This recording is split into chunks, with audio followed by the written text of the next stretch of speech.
Good morning दोस्तों। मैं आपका अपना राजेश कुमार आपके लिए लेकर आया हूँ आरएस संबंधित संपूर्ण सिलेबस को ध्यान में रखते हुए टॉपिक वाइज हर सब्जेक्ट की टॉपिक वाइज क्लास है, जिसमें आपको आरएस से नहीं first grade second grade PSI complete syllabus के हिसाब से सब्जेक्ट वाइज क्लासेज मिलने वाली है। तो दोस्तों हमारा जो आर के वाई पीसीएस क्लासेज है, इस पे आपका स्वागत है।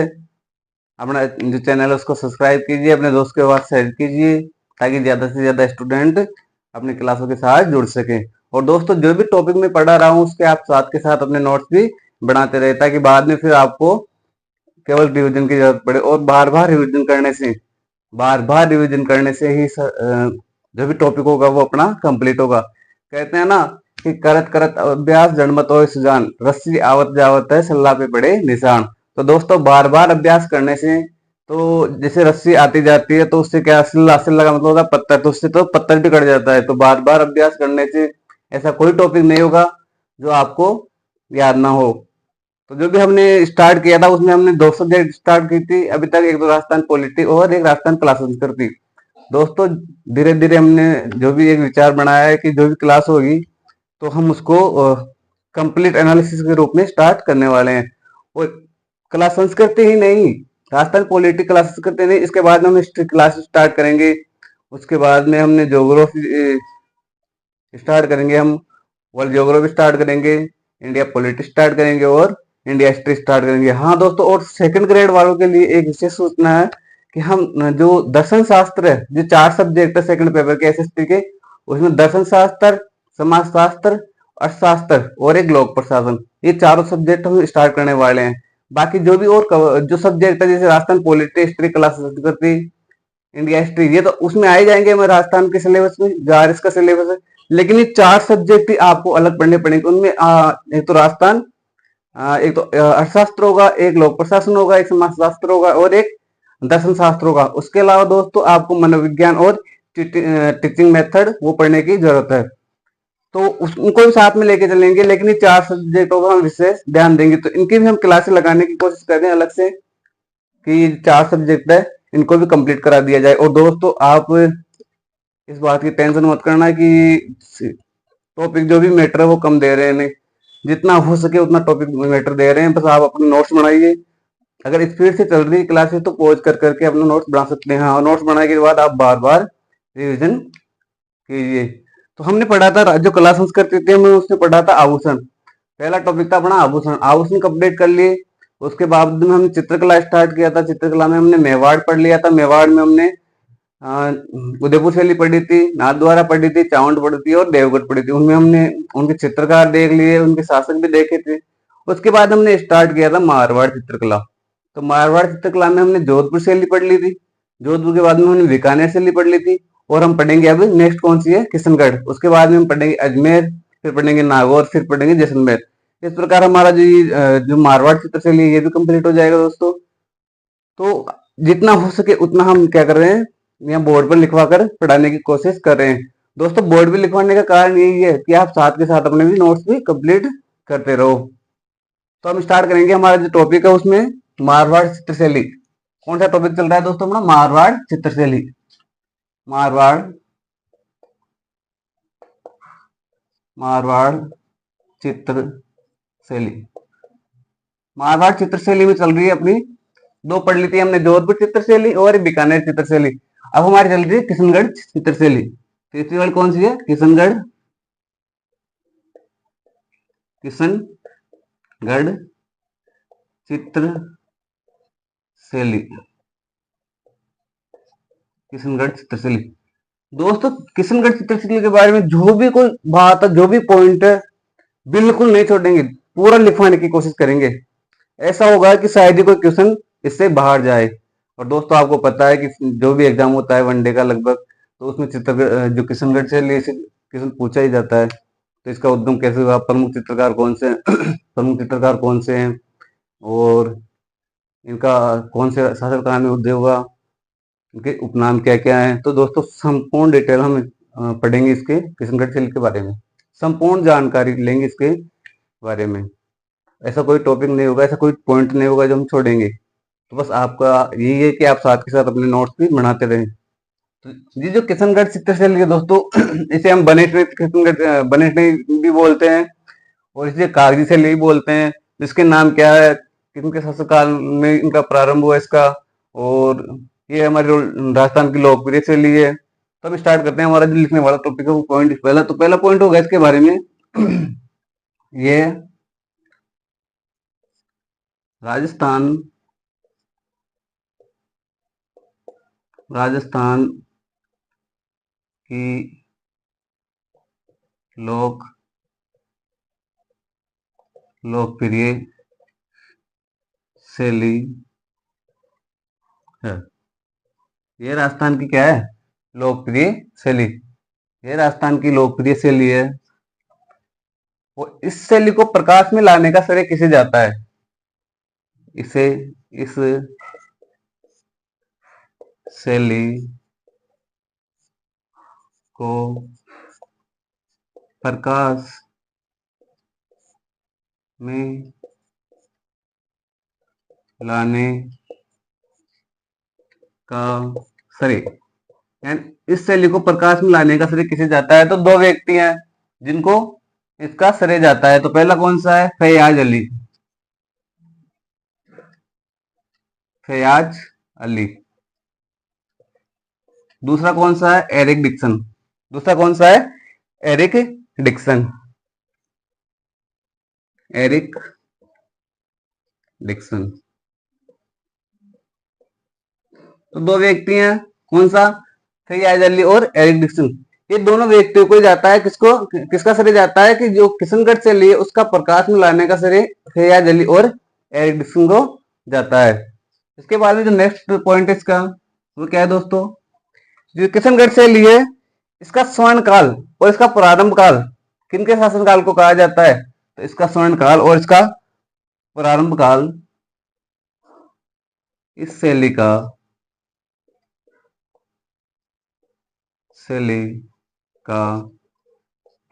स्वर्णकाल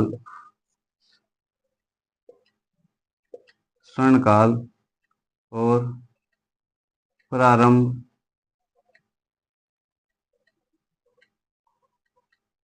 स्वर्ण काल और प्रारंभ काल किसके काल को कहा जाता है? तो महाराजा संग्राम सिंह के काल को, सॉरी संग्राम सिंह नहीं, महाराजा सावंत सिंह के काल को। महाराजा महाराजा सावंत सावंत सिंह के काल को कहा जाता है। यानी जो किशनगढ़ चित्र से लिए इसका जो स्वर्ण काल है और इसका जो प्रारंभ हुआ वो किनके काल में हुआ? वो हुआ महाराजा सावंत सिंह के काल में। किनके काल में हुआ? महाराजा सावंत सिंह के काल में। महाराजा सावंत सिंह के काल को क्या कहा जाता है? किशनगढ़ शैली का स्वर्ण काल कहा जाता है। अब इनके काल में और क्या क्या हुआ, तो देखते हैं इनके काल में क्या क्या हुआ। और महाराजा सावंत सिंह,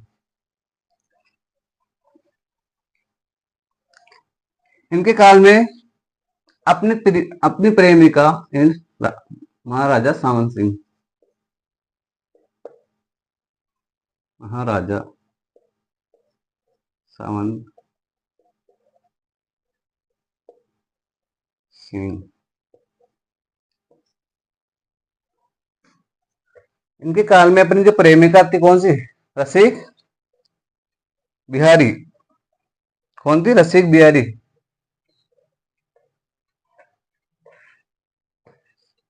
इनके काल में अपनी प्रेमिका रसिक बिहारी रसिक बिहारी का चित्रण किसके रूप में करवाया गया? राधा के रूप में। राधा के रूप में करवाया गया। यानी जो ये शासक था सामंत सिंह, कौन? सामंत सिंह, या फिर सामंत सिंह भी बोलते हैं इसको, सामंत सिंह भी बोलते हैं, सामंत सिंह या सावंत सिंह। तो ये शासक था महाराजा सावंत सिंह। इन्होंने अपनी जो प्रिय प्रेमिका थी रसिक बिहारी, क्या नाम था उसका? रसिक बिहारी। तो इसका रसिक बिहारी का चित्रण किसके रूप में करवाया? राधा के रूप में। किसके रूप में करवाया? राधा के रूप में। दोस्तों ये क्वेश्चन बनते हैं, ऐसे क्वेश्चन बनते हैं कि कौन से राजा थे जिसने अपनी प्रेमिका का चित्रण राधा के रूप में करवाया? तो कौन थे? सामंत सिंह। और किसका राधा के रूप में चित्रण हुआ? तो रसिक बिहारी का। और कौन सी शैली से संबंधित है? तो कौन सी? किशनगढ़ चित्र शैली से। और दूसरा क्या है, देखते इसमें दूसरा पॉइंट क्या है इसका। तो इसमें जो चित्र बनाया, कौन सा? ये चित्र बनाया, उसे क्या कहा जाता है? बनी ठनी चित्र। क्या कहा जाता है? बनी ठनी का चित्र। किशनगढ़ शैली को हम बनी ठनी भी कहते हैं। अब क्यों कहते हैं? क्योंकि ये जो चित्रण हुआ है इसके कारण हम इसे बनी ठनी कहा जाता है। इस चित्रण के कारण, चित्रण के कारण ही इस शैली को बनी ठनी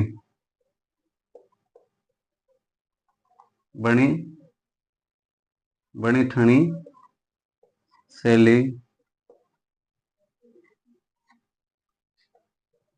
कहा जाता है। यानी बनी ठनी शैली क्यों कहा जाता है?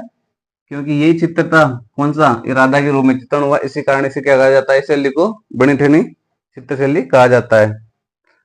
और ये शैली किस संप्रदाय से प्रभावित थी? तो ये शैली वल्लभ संप्रदाय से प्रभावित थी। यह शैली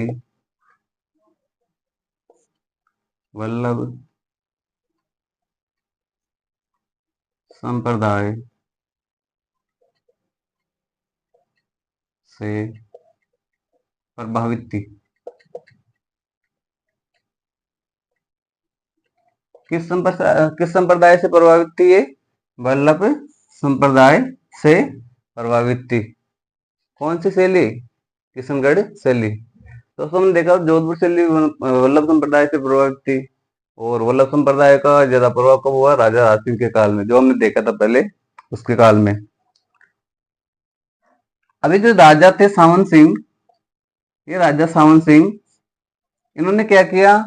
तो ये राजा जो सावंत सिंह थे, इन्होंने अपना राजपाट छोड़कर कहाँ चले गए? ये अपना राजपाट छोड़कर कहाँ चले गए? वृंदावन चले गए। कौन? राजा सावंत सिंह कहाँ चले गए? वृंदावन। और अपना वहां वृंदावन में अपना नाम बदलकर क्या? नागरीदास के नाम से वहां रहने लगे। तो ये महाराजा, ये फिर लिखो राजा, ये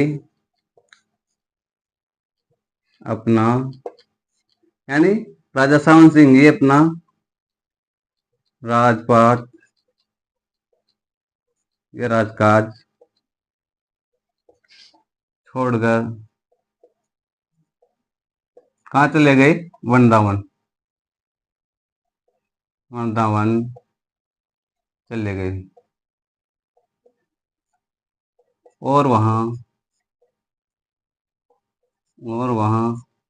अपना नाम बदलकर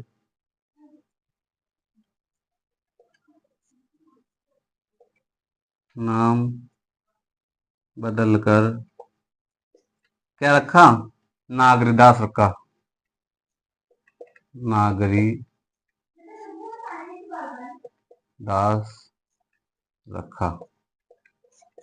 यानी ये जो राजा है, ये अपना क्या राजपाट छोड़कर कहाँ चले गए? वृंदावन चले गए। और वहां जाकर अपना नाम बदल लिया, और वो नाम क्या रखा? नागरीदास। क्या रखा? नागरीदास रखा। अब ये जो किशनगढ़ से लिए, इसके जो प्रमुख चित्र कौन कौन से हैं? ये हमने देख लिया कि जो राजा सावंत सिंह के काल में क्या हुआ, इसका प्रारंभ हुआ, स्वर्ण काल कहा जाता है। और राजा सावंत सिंह ने अपनी जो रसिक प्रिया, जो अपनी प्रेमिका, उसका चित्रण किसके रूप में करवाया? राधा के रूप में करवाया। और इस चित्र के कारण ही इस शैली को क्या कहा जाता है, बणिठनी शैली कहा जाता है। दोस्तों इसे कागज शैली भी कहा जाता है।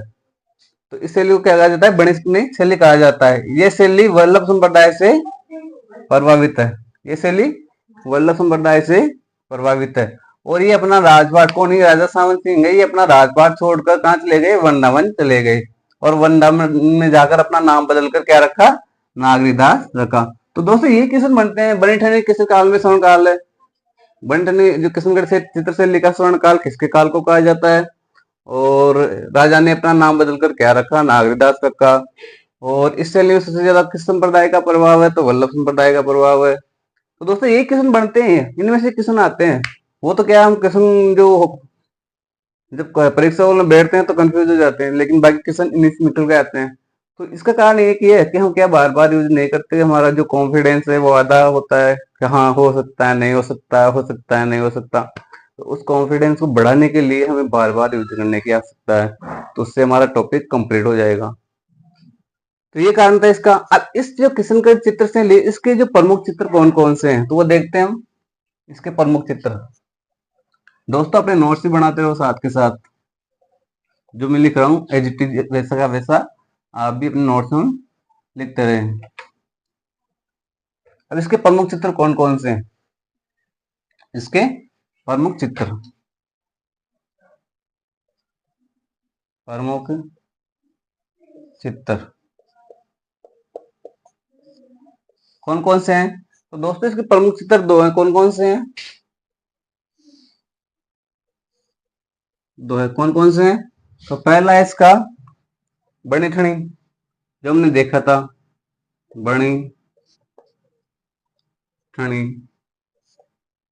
और दूसरा है कौन सा, चांदनी रात की संगोष्ठी।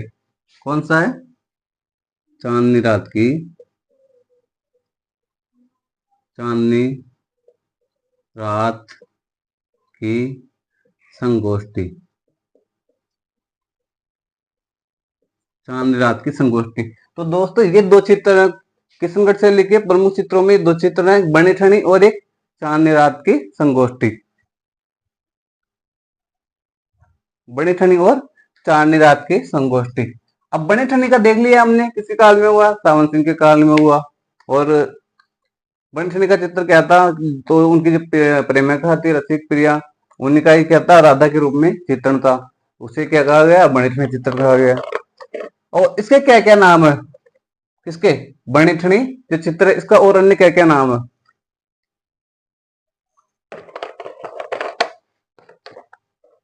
तो इससे क्या क्या कहते हैं, एक देखो ये बनी ठनी चित्र है, इसे कहते हैं एक तो नागर रमणी। क्या कहते हैं, एक तो नागर रमणी।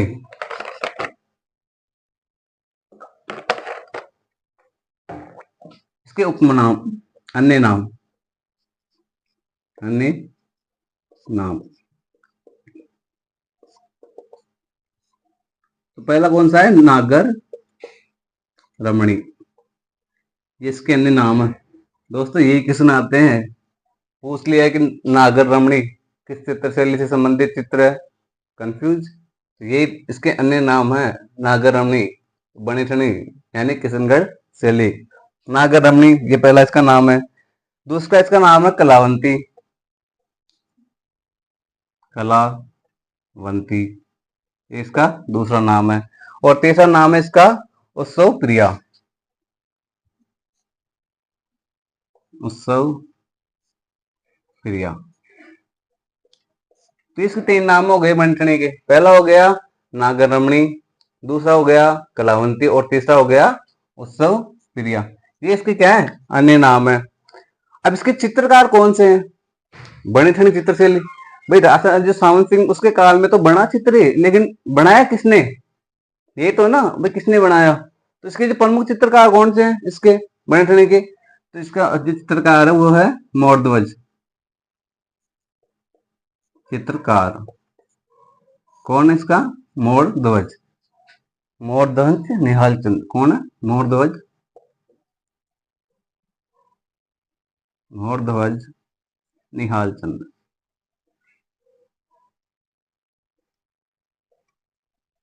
मोरध्वज निहाल चंद। तो ये क्या है इसका चित्रकार। किसका? बणिठनी चित्रशैली का क्या है? चित्रकार। और ये बणिठनी चित्रशैली है, ये बणिठनी चित्रशैली है, तो इस पर एक टिकट भी जारी हुआ है। अब वो कब हुआ है वो भी देख लेते हैं।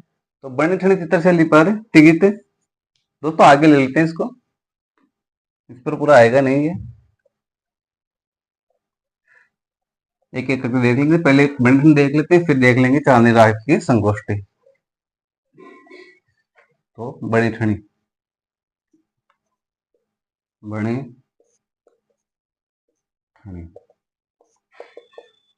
बणिठनी में मैंने बता दिया अन्य नाम, अन्य नाम कौन से हैं? रमणी, रमणी है, या फिर इसको पूरा लिख लो नागर रमणी, नागर रमणी, और कलावंती, कलावंती, उत्सव प्रिया,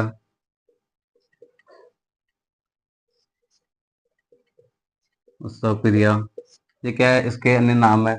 और इसका चित्रकार कौन है? इसका चित्रकार, इसका चित्रकार है मोरध्वज निहाल चंद, मोरध्वज निहाल चंद, इसकी चित्रकार है। अब इस पर क्या हुआ? इस पर टिकट भी जारी हुआ। अब वो टिकट जारी कब हुआ? तो 5 मई 1973 को कब हुआ? टिकट जारी हुआ, टिकट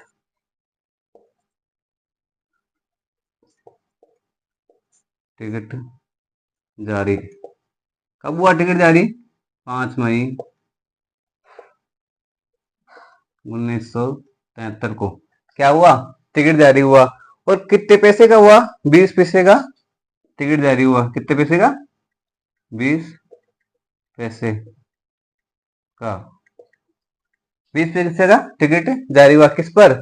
यानी जो बणिठनी चित्रशैली है इस पर 5 मई 1973 को टिकट जारी हुआ। और कितने पैसे का? 20 पैसे का। अब ये बणिठनी चित्रशैली है, इसको और क्या कहा जाता है? तो मैंने बताया नागर रमणी कहा जाता है, कलावंती कहा जाता है, उससे प्रिया कहा जाता है। लेकिन एक बात और कहा जाता है इसको, इसका एक नाम और है, कौन सा? भारत की मोनालिसा। क्या कहते हैं? भारत की मोनालिसा। अब ये किसने कहा इसे? तो इसे कहा जो एरिक डिक्सन है, जो मैंने बताया था ना, इसके जो इसे प्रकाश में लाने का श्रेय गया किसे? फयाज अली और एरिक डिक्सन को।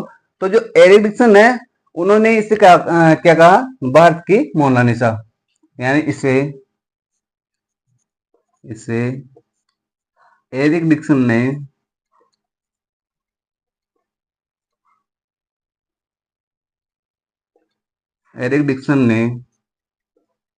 भारत की मोनालिसा कहा।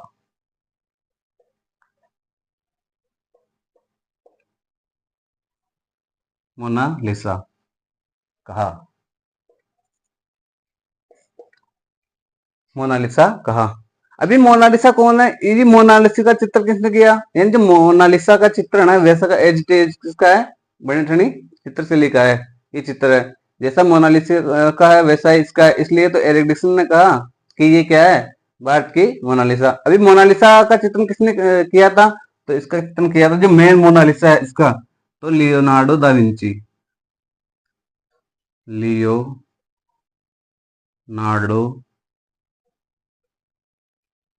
Leonardo da Vinci. इन्होंने क्या किया था? मोनालिसा का चित्रण किया था। दोस्तों ये अपनी बणिठनी है। क्या ये अपनी बणिठनी? अब इसकी साइज क्या है बणिठनी की? इसकी साइज भी देख लेते हैं। तो इसकी साइज है दोस्तों, हाँ इसकी साइज क्या है इसकी? 36.6 सेंटीमीटर। और जैसे ये है, ये अपनी क्या है? ये ये बणिठनी चित्रशैली है। तो इसकी साइज कितनी है? इसकी चौड़ाई कितनी है? 36.6 सेंटीमीटर। ये तो क्या है? इसकी चौड़ाई है। उसकी लंबाई कितनी है? 48.8 सेंटीमीटर। लंबाई कितनी है 48.8 सेंटीमीटर। तो दोस्तों ये जो बड़ी ठनी का एक चित्र है, तो इसकी जो चौड़ाई तो है 36.6 सेंटीमीटर और जो लंबाई है इसकी है 48.6 सेंटीमीटर। चित्रण, ये क्या है इसकी चौड़ाई और ये क्या है इसकी लंबाई। ये क्या है बड़ी ठनी, इसका चित्रण है बड़ी ठनी का। तो इसकी जो चौड़ाई है वो 36.6 सेंटीमीटर है और इसकी लंबाई क्या है 48.6 सेंटीमीटर। तो दोस्तों ये है जो अपना बड़ी ठनी चित्र है, ये इसके बारे में जानकारी है। अभी बड़ी ठनी किस शैली के अंतर्गत है, तो किशनगढ़ चित्र शैली के अंतर्गत। तो ये जो बनी ठनी है इसका क्या नाम ऊपर का अन्य नाम क्या है बनी ठनी का, तो नागर शैली है, कलावंती शैली है और उसप्रिय शैली का। और एक और इसका क्या किसने एरिडिसन ने क्या कहा था कि भारत की मोनालिसा है। अब इसके प्रमुख चित्रकार कौन से हैं, तो इसके प्रमुख चित्रकार है मोहरध्वज निहाल चंद। कौन है मोहरध्वज निहाल चंद।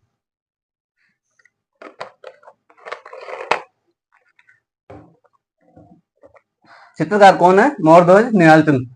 और इस पर जो डाक टिकट जारी हुआ वो कब हुआ 5 मई 1973 को। कब हुआ ध्यान रखना दोस्तों, यही किशन बनते हैं कि जो किशनगढ़ शैली है इस पर जो चित्र बने हैं उस पर डाक टिकट कब जारी हुआ, तो 5 मई 1973 को। और बनी ठनी को मोनालिसा, भारत की मोनालिसा किसने कहा, तो एरिडिसन ने। इसको प्रकाश में लाने का श्रेय किसे जाता है, फयाज अली और एरिडिसन को। और इसके अन्य नाम क्या क्या है, तो नागरनौरनी है, कलावंती है, उसप्रिया है। और इसका जो फ्रेम है, यानी इस चित्र शैली का जो फ्रेम है, इसकी साइज है वो कितनी है, तो इसकी चौड़ाई कितनी है 36.6 सेंटीमीटर और इसकी लंबाई कितनी है 48.8 सेंटीमीटर। तो ये हमारा बड़ी ठनी जो चित्र है इसका संपूर्ण एनालिसिस है दोस्तों। जो मैंने जो भी टॉपिक है वो सब ढूंढ ढूंढ के वो आपके सामने रख दिए हैं।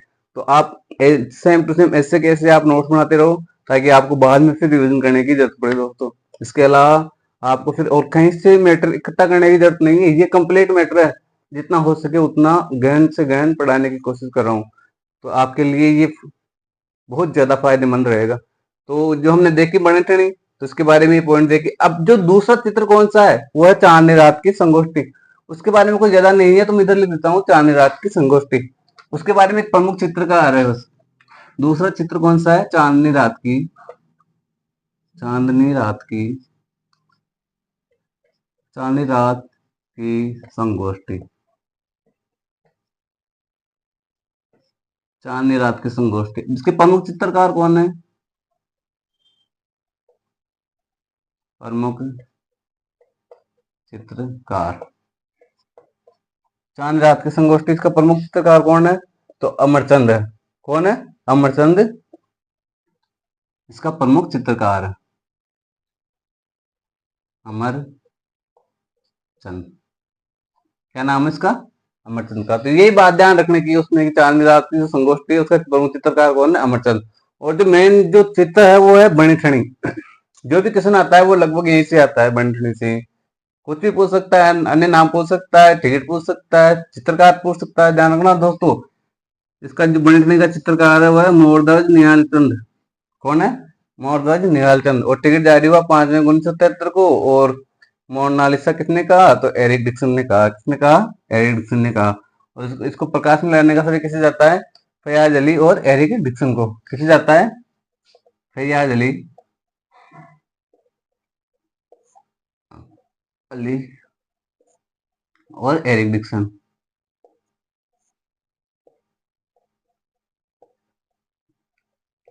ये क्या प्रकाश में लाने का श्रेय से जाता है। तो दोस्तों ये हमारी थी क्या, ये हमारी थी बनी ठनी चित्र शैली। अब जो प्रमुख जो किशनगढ़ शैली है इसके प्रमुख चित्रकार कौन कौन से हैं, तो वो देख लेते हैं। इसके प्रमुख चित्रकार, किशनगढ़ शैली के प्रमुख चित्रकार कौन कौन से हैं। एक तो बताया दिया हमने, देखो एक तो मोहरध्वज जो निहाल चंद है वो तो है ही, मोहरध्वज निहाल चंद है वो तो है ही। इसके बाद में इसके प्रमुख चित्रकार कौन कौन से हैं, प्रमुख चित्रकार। दोस्तों क्वेश्चन कोई भी चित्र से लियो उनमें से क्वेश्चन बनता है प्रमुख चित्रकार का। तो आपको प्रमुख चित्रकार तो याद रखने ही रखने हैं। उनमें से क्वेश्चन आएगा ही आएगा ही, मानो आओ तो प्रमुख चित्रकार में से क्वेश्चन पूछता ही पूछता है। इसके जो प्रमुख, जो हमने मेवाड़ शैली पढ़ी उनमें जो अलग अलग शैलियाँ पढ़ी है उनके चित्रकार को भी ध्यान रखना है।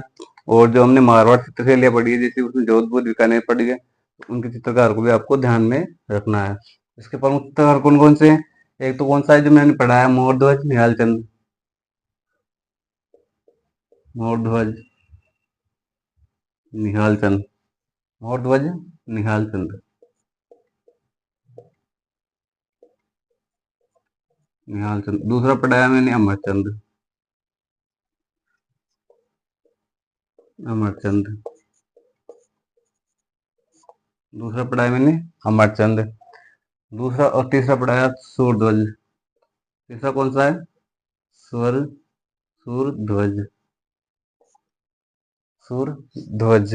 दूसरा कौन सा है? अगले वाला कौन? अमरचंद या फिर अमीरचंद भी बोल सकते हैं इसको, अमीरचंद या फिर अमरचंद।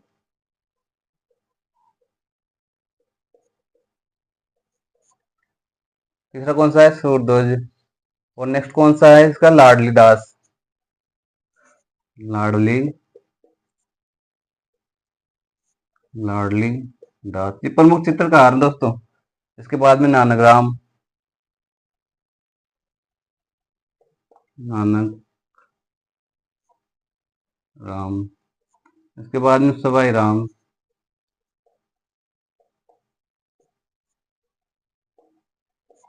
सवाई राम जोशी। इसके बाद में सवाई राम जोशी। और जो लास्ट, जो आखिरी है वो है रामनाथ,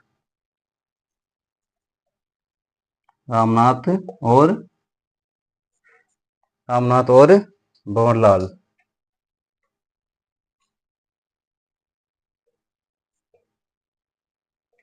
दोस्तों ये इसके क्या है? ये इसके प्रमुख चित्रकार हैं, जिनमें से आपको जो एक तो लाडली दास, ये एक, ये एक, एक ये, और एक कौन सा है वो? अमृत, ये और एक ये सवाई राम जोशी। ये प्रमुख है थोड़ा सा, तो आपको देख तो सारे लेना है, पूरे याद पढ़ना तो पूरा ही है। जैसे पहला कौन सा था इसका जो प्रमुख चित्रकार में? मोरध्वज निहाल चंद, अमरचंद, अमरचंद, सूर सिंह, लाडलीदास, नानक राम, सवाई राम सिंह, रामनाथ। ये इसकी क्या है? नानक राम, सवाई राम जोशी, रामनाथ, बोरलाल। ये इसके क्या है? प्रमुख चित्रकार। दोस्त चित्रकारों को याद करना है, बार बार लिख के याद करना है, याद तो करना है चित्रकारों को। एक मिनट दोस्तों, चित्रकारों को याद तो करना है आपको, क्योंकि इनमें से क्वेश्चन आते हैं आते हैं। तो ये हमारे जो किशनगढ़ से लेके क्या हो गए? ये हमारे किशनगढ़ से लेके चित्रकार हो गए। इसके बाद में इसकी जो किशनगढ़ से लिए इसकी क्या क्या विशेषताएं हैं, तो इसकी प्रमुख विशेषताएं कौन कौन सी है?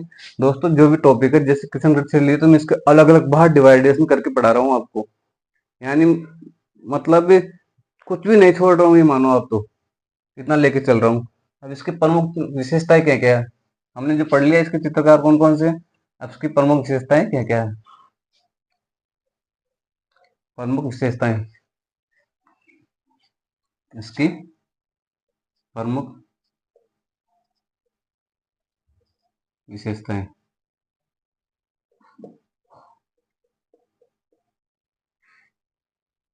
प्रमुख विशेषताएं क्या क्या है किसकी? किशनगढ़ चित्रशैली की।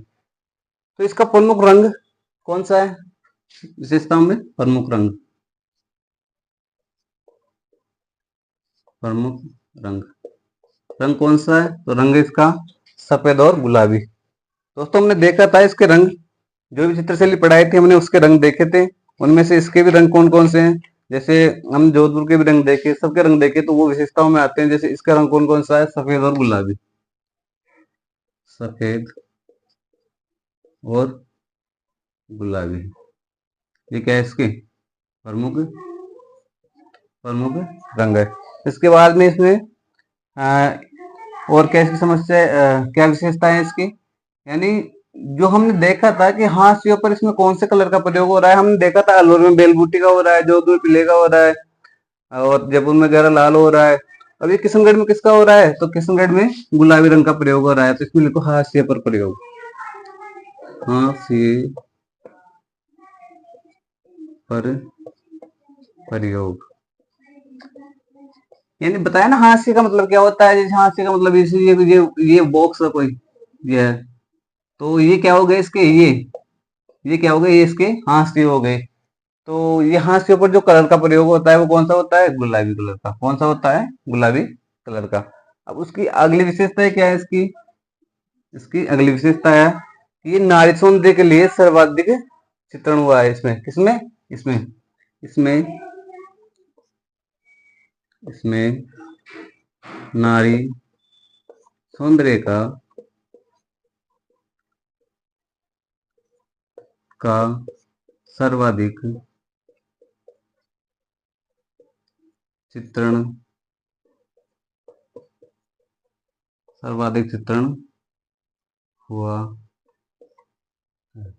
किस शैली में हुआ है सर्वाधिक चित्रण नारी सौंदर्य का, तो किशनगढ़ शैली में नारी सौंदर्य का क्या हुआ है, सर्वाधिक चित्रण हुआ है।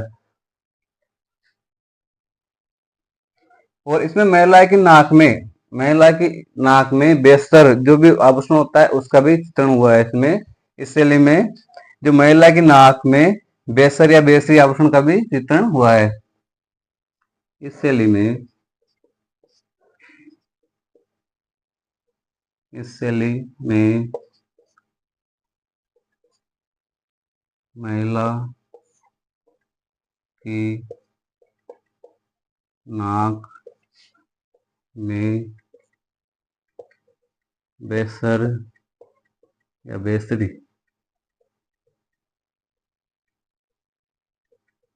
आभूषण का भी चित्रण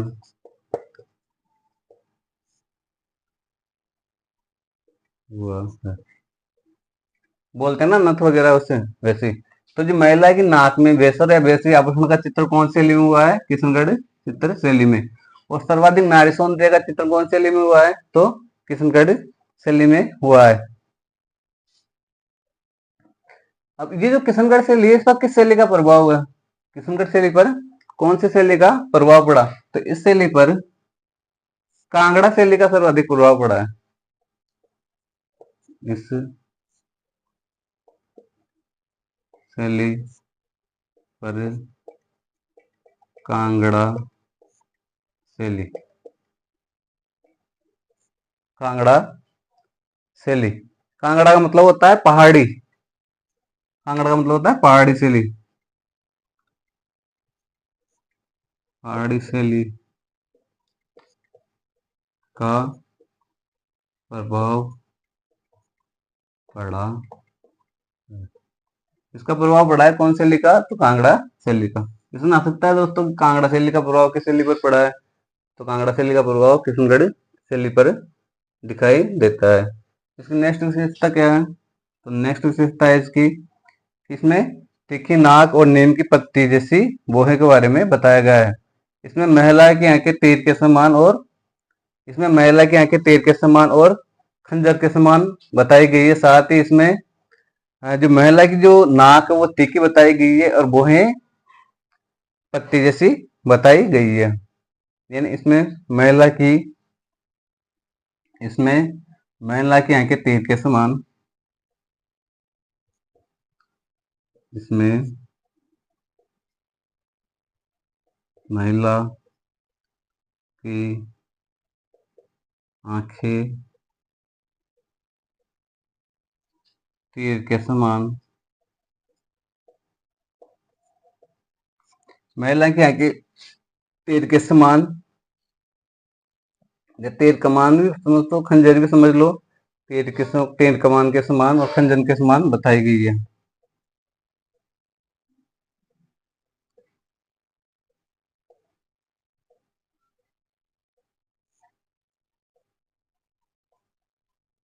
बताई गई है। यानी महिला की आंखें तीर कमान के समान और खंजर के समान बताई गई है। तीर कमान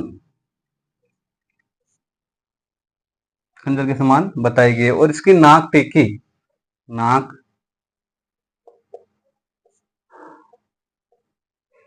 नाक तीखी और यानी इसमें महिला की नाक तीखी और नीम की पत्ती जैसी बताई गई है। यानी महिला की नाक बिल्कुल तीखी और नीम की पत्ती जैसी बताई गई है। होती है ना जैसे नीम की पत्ती, बीच में से चौड़ी और आखिरी लास्ट में तीखी होती है। उसी प्रकार इसमें जो नाक है वो महिला की नाक किसके समान बताई गई है? तीखी नाक बताई गई, नीम की पत्ती के समान। किसके समान? नीम की पत्ती के समान। नीम की पत्ती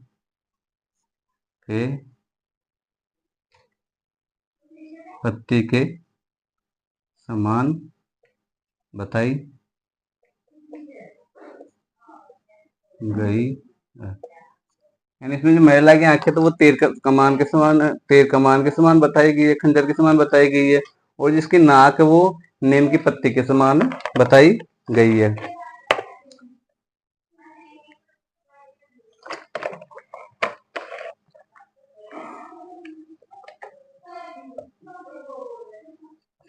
इसकी आखिरी विशेषता क्या है? नेक्स्ट क्या है इसकी? यहाँ लिख देता हूं मैं। नेक्स्ट है, तो इसमें राजस्थानी कल्पनाओं का अमूर्त रूप है। इसमें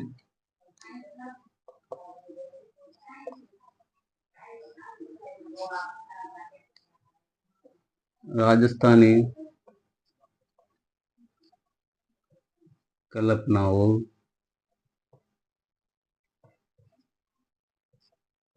का अमूर्त रूप है। इसमें राजस्थानी कल्पनाओं का क्या है? अमूर्त रूप है। और इसमें कला भक्ति के साथ साथ इसमें कला भक्ति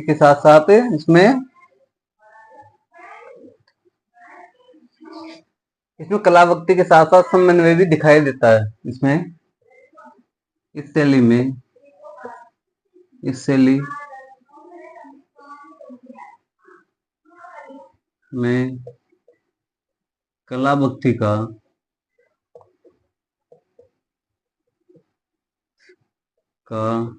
समन्वय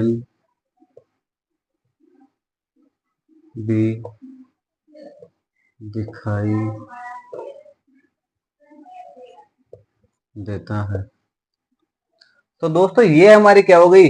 ये हमारी हो गई किशनगढ़ चित्र शैली। तो दोस्तों हमने जो किशनगढ़ शैली इसके बारे में पूरा टॉपिक एनालिसिस किया है, मतलब ऐसे कोई चीज नहीं छोड़ी है जो कि टॉपिक से बाहर हो।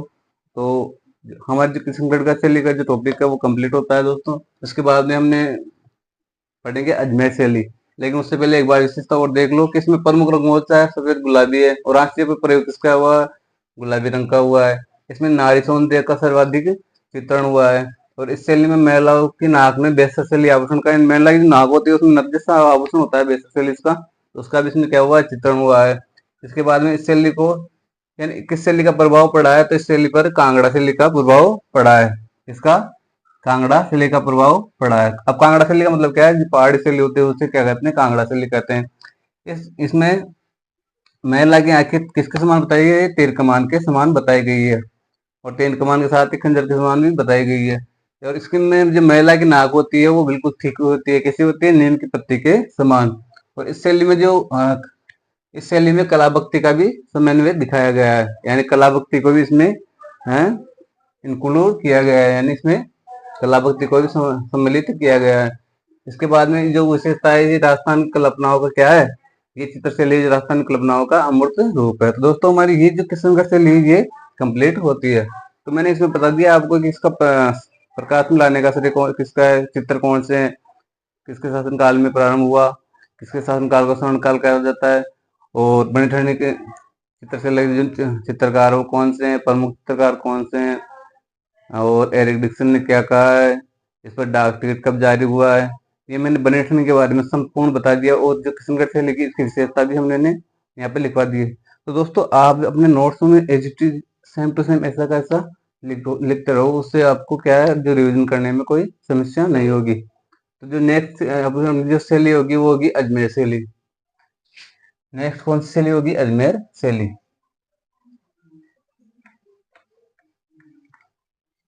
अजमेर शैली। तो दोस्तों हमने इसमें जोधपुर पढ़ ली, बीकानेर पढ़ ली, और इसके बाद किशनगढ़ पढ़ ली। अब पढ़ेंगे हम अजमेर। फिर रहेगी हमारी नागौर और जैसलमेर।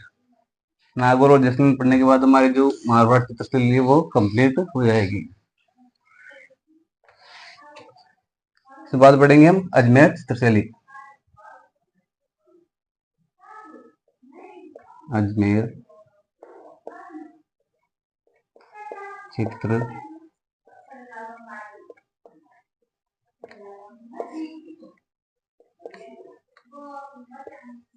अजमेर चित्रशैली। तो दोस्तों अजमेर चित्रशैली का प्रारंभ कब हुआ और किसके काल में हुआ? तो दोस्तों अजमेर चित्रशैली का प्रारंभ 16वीं शताब्दी में हुआ और किसके काल में हुआ? तो राम मालदेव के काल में हुआ। इसका प्रारंभ इस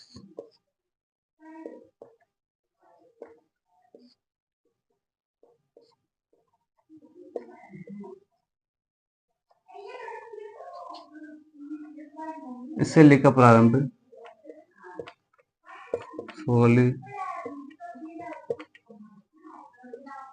16वीं शताब्दी में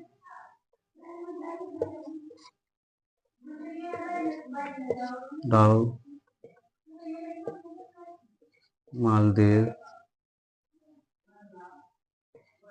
के काल में हुआ। यानी इसका प्रारंभ कब हुआ? 16वीं शताब्दी में राजा मालदेव के काल में इसका क्या हुआ? प्रारंभ हुआ। अजमेर चित्रशैली का प्रारंभ हुआ 16वीं शताब्दी में राजा मालदेव के काल में प्रारंभ हुआ। अब इसके प्रमुख चित्रकार कौन से हैं? प्रमुख चित्रकार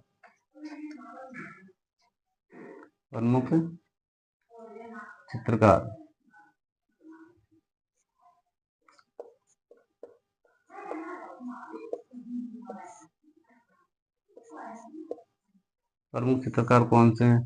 तो प्रमुख चित्रकार जूनिया का चांद। जूनिया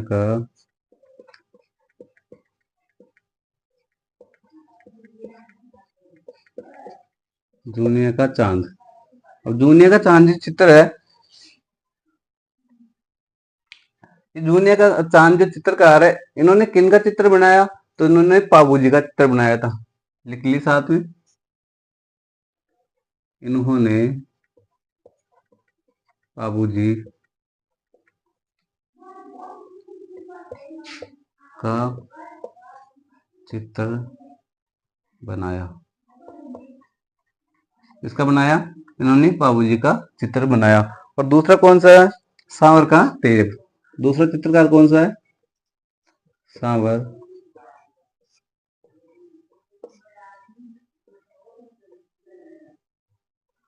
सांवर का तेज।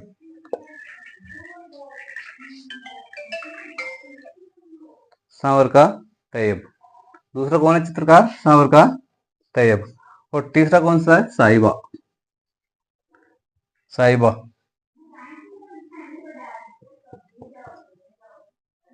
साहिबा साहिबा महिला चित्रकार। दोस्तों हमने मेवाड़ चित्रशैली में दो चित्र महिला चित्रकार देखा था। उनका क्या क्या नाम था? इलायची और कमला। क्या नाम था? इलायची और कमला। और एक इसमें किसमें? मारवाड़ चित्रशैली में महिला चित्रकार कौन सी है? साहिबा। और कौन सी चित्रशैली में? अजमेर चित्रशैली में ये महिला चित्रकार है, साहिबा। इसके बाद में नेक्स्ट विशेषता इसकी क्या है? इसमें जो राजा महाराजाओं के जो ठिकाने होते हैं, उनके साथ साथ जनजीवन का भी चित्रण किया गया है।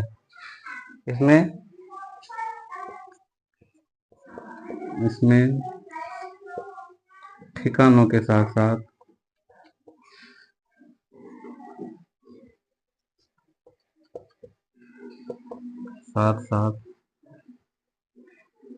जनजीवन का भी चित्रण किया गया है।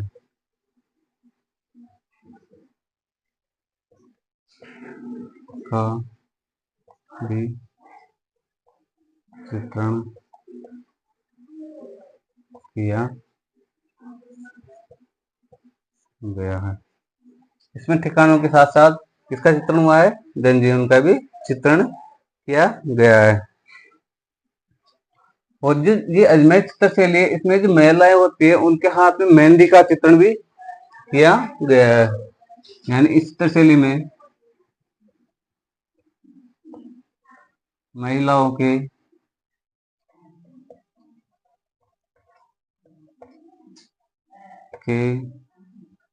हाथ में मेहंदी का चित्र, मेहंदी मेहंदी का भी चित्रण किया गया है।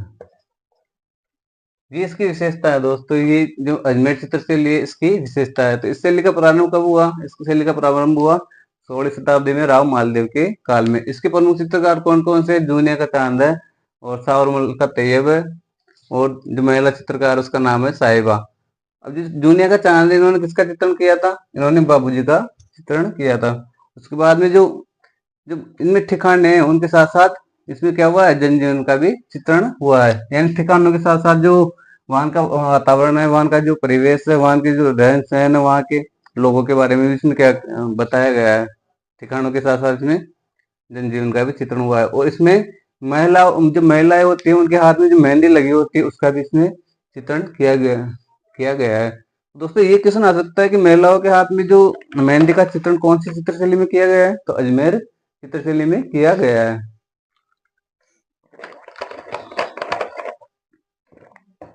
महिलाओं के हाथ में मेहंदी का चित्रण अजमेर चित्रशैली में किया गया है।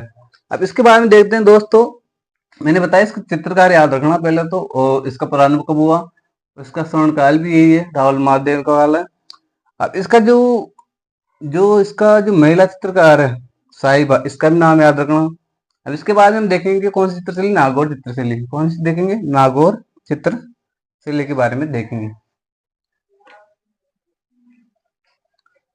नागौर चित्रशैली,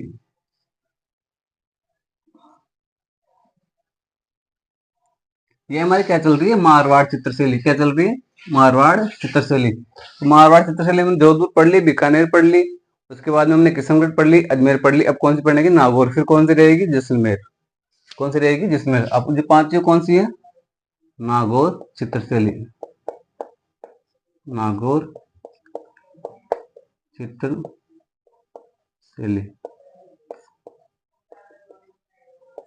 नागौर चित्रशैली। दोस्तों आराम से लिखवा रहा हूँ, कोई जल्दी नहीं है। आप अपने कॉपी में आराम से नोट्स बना सकते हो, जो मैं लिखवा रहा हूँ वैसे के वैसे।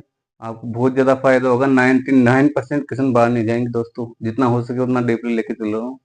तो आप साथ के साथ नोट्स भी बनाते रहो अपने, ताकि आपका जो कंटेंट है वो भी तैयार हो जाए, और आपको बार बार रिविजन करने के लिए जो आपके नोट्स है वो अवेलेबल हो जाए। उसके बाद हम पढ़ रहे हैं नागौर चित्रशैली।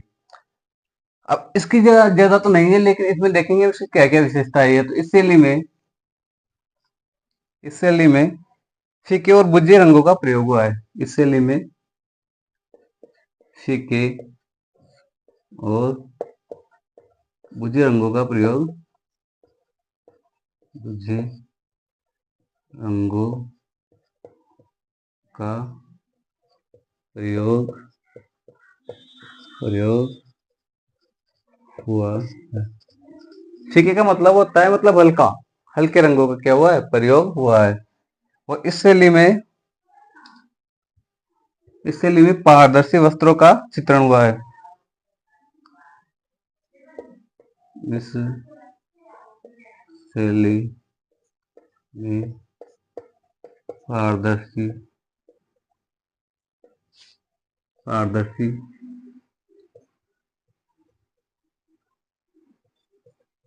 वस्त्रों का चित्रण हुआ है। यानी इस शैली में पारदर्शी वस्त्रों का, पारदर्शी का मतलब है जिस दिखाई दे, यानी पतले बिल्कुल, इसमें से पार दिखाई दे बोलते हैं पारदर्शी। तो पारदर्शी वस्त्रों का चित्रण भी इस शैली में हुआ है। और इस शैली में क्या हुआ है देखो, तो इसमें वृद्धावस्था का चित्रण हुआ है। इसमें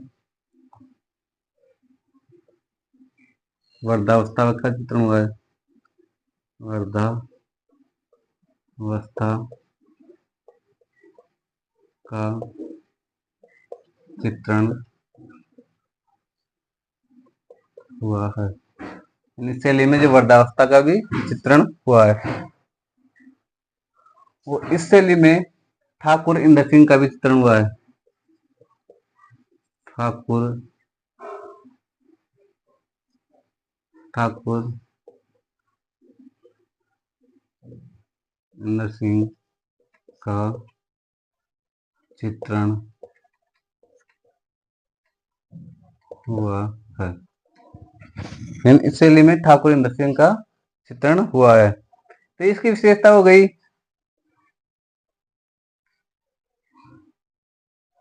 और इसकी लास्ट विशेषता क्या है? तो इस शैली में वृक्ष के नीचे संगीत सुनती हुई और हुक्का पीती हुई नायिका का भी चित्रण हुआ है। इस शैली में पेड़ के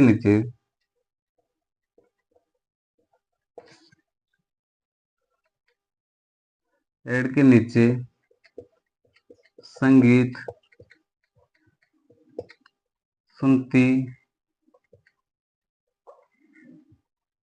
सुनती हुई व हुक्का का मतलब चलो हुक्का पीती हुई नायिका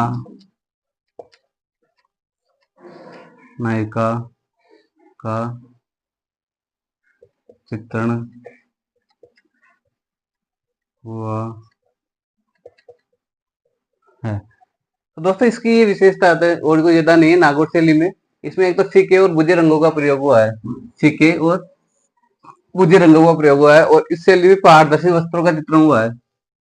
पारदर्शी वस्त्रों का चित्रण हुआ है। और इस शैली में वृद्धावस्था का चित्रण हुआ है।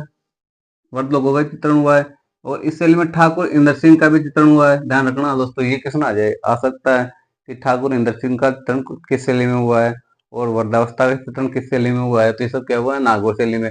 और इस शैली में ये क्वेश्चन भी बन सकता है कि कौन सी शैली जिसमें पेड़ के नीचे संगीत सुनती हुई और हुक्का पीती हुई नायिका का चित्रण हुआ है। तो ये हुआ है नागौर शैली में। यानी इस शैली में पेड़ के नीचे संगीत सुनती हुई और हुक्का पीती हुई नायिका का चित्रण भी हुआ है। तो दोस्तों ये इतनी बातें नागौर शैली की और ज्यादा कुछ खास नहीं है इसमें। तो ये हमारी नागौर शैली कंप्लीट होती है। इसके बाद में देखेंगे हम जैसलमेर शैली।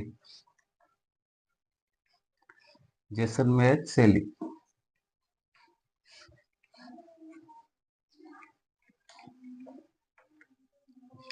जैसलमेर शैली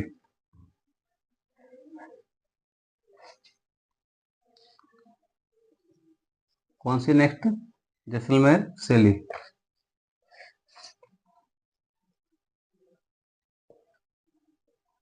जैसलमेर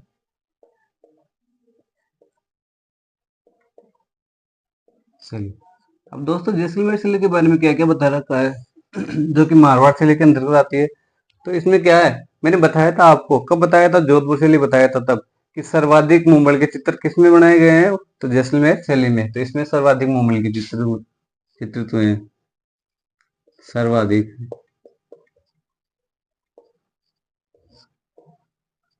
मुंबल का चित्रण, इसमें क्या हुआ है? सर्वाधिक मुंबल का चित्रण हुआ है।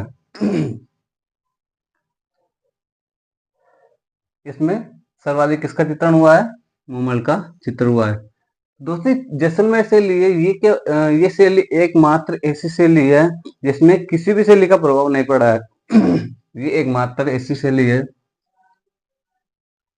यह एक मात्र ऐसी शैली है जिस पर किसी शैली का प्रभाव नहीं पड़ा है। किसी शैली का प्रभाव दिखाई नहीं देता, दिखाई नहीं देता है। यानी ये एकमात्र ऐसी शैली है जिस पर किसी शैली का प्रभाव दिखाई नहीं देता है। और इस शैली का स्वर्ण काल, इस शैली का स्वर्ण काल किसके काल को कहा जाता है? तो मूलराज बाठी के काल को स्वर्ण काल मूलराज बाठी मूलराज बाठी के काल को कहा जाता है। किसके काल को कहा जाता है? तो मूलराज बाठी के काल को कहा जाता है। तो ये चित्र शैली है, इसमें ये विशेषता है इसकी कि इसमें एक तो सर्वाधिक चित्रण किसका हुआ है? तो मूमल का हुआ है, और एकमात्र ऐसी शैली जिस पर किसी शैली का प्रभाव नहीं पड़ा। और इस शैली के स्वर्ण काल किसका काल है? इस शैली का स्वर्ण काल है मूलराज बाटी का काल। मूलराज बाटी के काल को क्या कहते हैं? स्वर्ण काल कहते हैं। जैसलमेर शैली का स्वर्ण काल कहते हैं। अब दोस्तों मूमल के बारे में थोड़ी सी पढ़ लेते हैं, मूमल के बारे में थोड़ा सा पढ़ लेते हैं। क्या है मूमल? तो मूमल के बारे में पढ़ते हैं हम थोड़ा सा। मूमल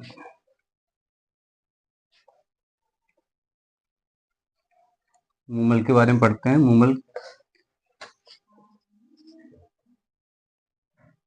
मूमल मूमल तो ये मूमल आई किस शैली का चित्र है? तो ये है जैसलमेर शैली का चित्र। जैसलमेर शैली का चित्र। जैसलमेर शैली का चित्र। और ये मूमल कौन थी? तो मूमल थी लोद्रवा की राजकुमारी। लोद्रवा की राजकुमारी कौन थी? मूमल। तो लोद्रवा की राजकुमारी थी ये। कौन? मूमल। अब लोद्रवा कहाँ है? जैसलमेर में। कहाँ है? जैसलमेर में। कहाँ है लोद्रवा? जैसलमेर में। इसके बाद क्या है मूमल के बारे में देखें। तो मूमल के बारे में बताया गया है कि ये मूमल क्या है? जैसलमेर का क्या है? संगारिक गीत भी है। जैसलमेर का संगारित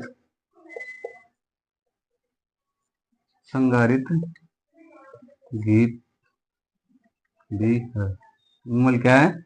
जैसलमेर का संगारित गीत भी है। और मूमल में ये मूमल नाम से आरटीडीसी, जैसलमेर में आरटीडीसी का क्या है? मुख्यालय। मूमल नाम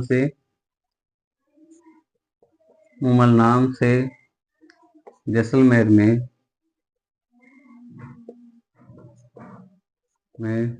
आरटीडीसी का मुख्यालय स्थित है। यानी आरटीडीसी का क्या है? मुख्यालय स्थित है। और जैसलमेर में जो आयोजित होने वाली अंतर्राष्ट्रीय मरु महोत्सव योजना, वो किस नाम से? प्रतियोगिता। योजना नहीं, प्रतियोगिता। मरु महोत्सव जो प्रतियोगिता, वो भी किस नाम से होती है? मूमल नाम से होती है। जैसलमेर में आयोजित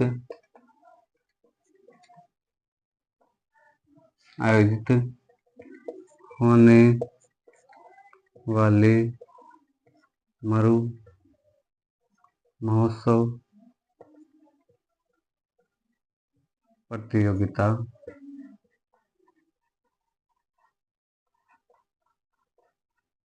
इसी नाम से होती है। नाम से होती है। इसी नाम से होती है।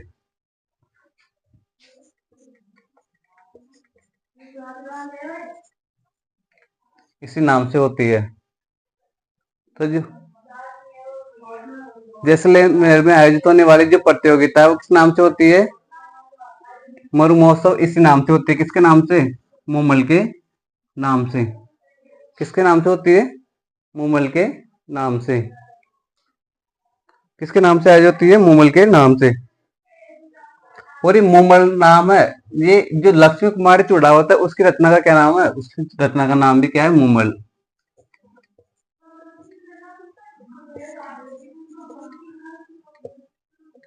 लक्ष्मी कुमारी चूड़ावत की रचना का नाम भी मुमल। लक्ष्मी कुमारी चुड़ौत की रचना का नाम भी क्या है? मुमल है। और जो जैसलमेर में जो महल है वो भी किस नाम से है? मुमल के नाम से। जैसलमेर के महल भी इसी नाम से, जैसलमेर के महल भी किसी नाम से हैं। तो दोस्तों ये हुई हमारी जैसलमेर की चित्रशैली। तो दोस्तों हमारी जो मारवाड़ चित्रशैली है वो कंप्लीट होती है। उसमें हमने पढ़ लिया मारवाड़ चित्रशैली में जोधपुर पढ़ ली, बीकानेर पढ़ ली, किशनगढ़ पढ़ ली, अजमेर पढ़ ली, नागौर पढ़ ली और जैसलमेर चित्रशैली पढ़ ली। जो भी मैटर था कंप्लीट, जितना गहन अध्ययन हो सकता है उतना मैंने करवाया, बोर्ड पे लिखवाया और आपके नोट्स भी बनवाए जिससे हम नोट बनाए होंगे। तो दोस्तों इससे बाहर मैंने सोचता हूँ कि शायद कोई क्वेश्चन बाहर जाएगा। जितना हो सके उतना मैंने पढ़ा दिया है। तो अब आपका फर्ज है कि आप बार बार रिवीजन करो अपने नोट बना के। और अगर कोई भी मिस्टेक हुई हो, तो कोई भी टॉपिक कोई पॉइंट में, तो आप कमेंट में बता सकते हैं। तो जितना भी हो सके उतना मैं करवाने की कोशिश की है। तो ये हमारा जो मारवाड़ चित्रशैली का टॉपिक है वो कम्प्लीट होता है। उसके बाद पढ़ेंगे हम ढूंढाड़ चित्रशैली। तब तक के लिए दोस्तों आपका धन्यवाद। आपका दिन शुभ रहे। और इसी के साथ आप आर के वाई जो पीसीएस क्लासेज है उसको सब्सक्राइब करें, अपने दोस्तों के पास शेयर करें ताकि और ज़्यादा स्टूडेंट हमारी वीडियो को देख सके। और दोस्तों ये वादा है कि कोर्स कंप्लीट करवाए, पूरा कोर्स कंप्लीट करवाया जाएगा, चाहे क्लास संस्कृति का हो चाहे राजस्थान पॉलिटी का हो। और इसके साथ हम जो और अदरवाइज सब्जेक्ट है जैसे geography, world geography, history, Rajasthan history, India history, इसके बाद सेकंड ग्रेड का टॉपिक है 4 सब्जेक्ट, दर्शन शास्त्र, अर्थशास्त्र, समाजशास्त्र और लोक शास्त्र, उसको कंप्लीट करवाने की कोशिश करेंगे। दोस्तों अभी तो हमारी 2 क्लासेस चल रही है, एक राजस्थान क्लास संस्कृति और एक राजस्थान पॉलिटी। जल्दी हम शुरू करेंगे राजस्थान ज्योग्राफी। तब तक के लिए आपका धन्यवाद। आपका दिन शुभ रहे।